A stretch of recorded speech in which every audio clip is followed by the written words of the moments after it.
Assembled in China. That's what it says on the box of the latest iPhone. But the full story is more complicated.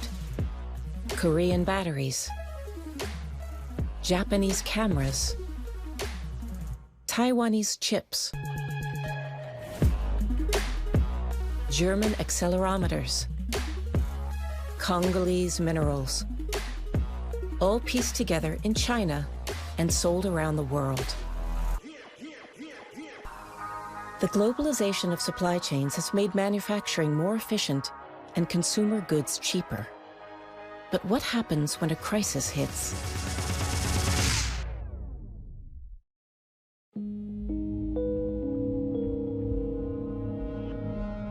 Great Decisions explores the interconnected web of the modern economy, investigates the impact of the COVID-19 pandemic on international trade, and asks whether the age of economic globalization might be coming to an end. Global supply chains and national security. Next on Great Decisions.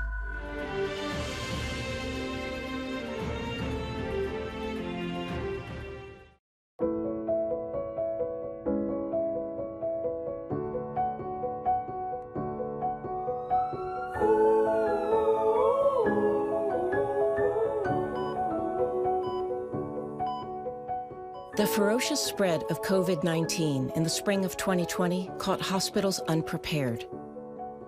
I ain't seen nothing like this before in my life.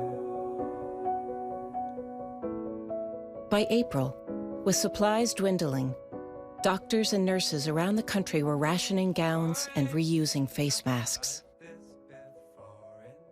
Our index case was March 1st. We knew by March 10th that we were going to be in significant trouble. We did not anticipate the profound disruption of the supply chain from China, where most of these masks came from. And as a consequence of that, we didn't just have a momentary disruption, we had a profound life-threatening disruption in our ability to procure supplies. Widespread shortages of medical equipment called popular attention to just how much the American medical system relies on international trade. Countries specialize in different types of equipment. Some of them export a lot of generic medicines like India and China, and protective equipment like masks or garments that help protect the healthcare workers. Those are mostly produced in China and Malaysia. The pandemic has exacerbated long-standing concerns about how much the American economy relies on supply chains that pass through China.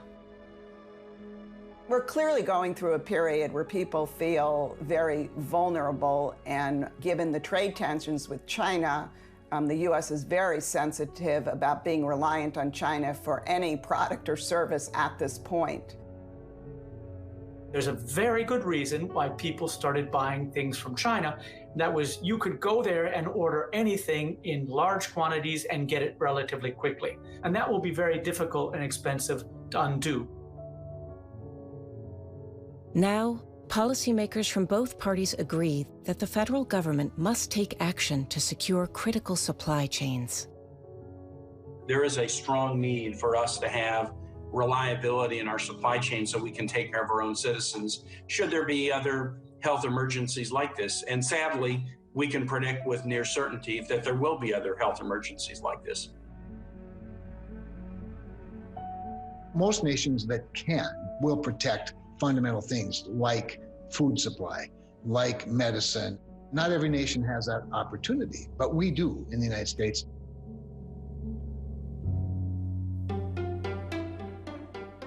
The man who changed the global economy forever was a truck driver from North Carolina named Malcolm McLean.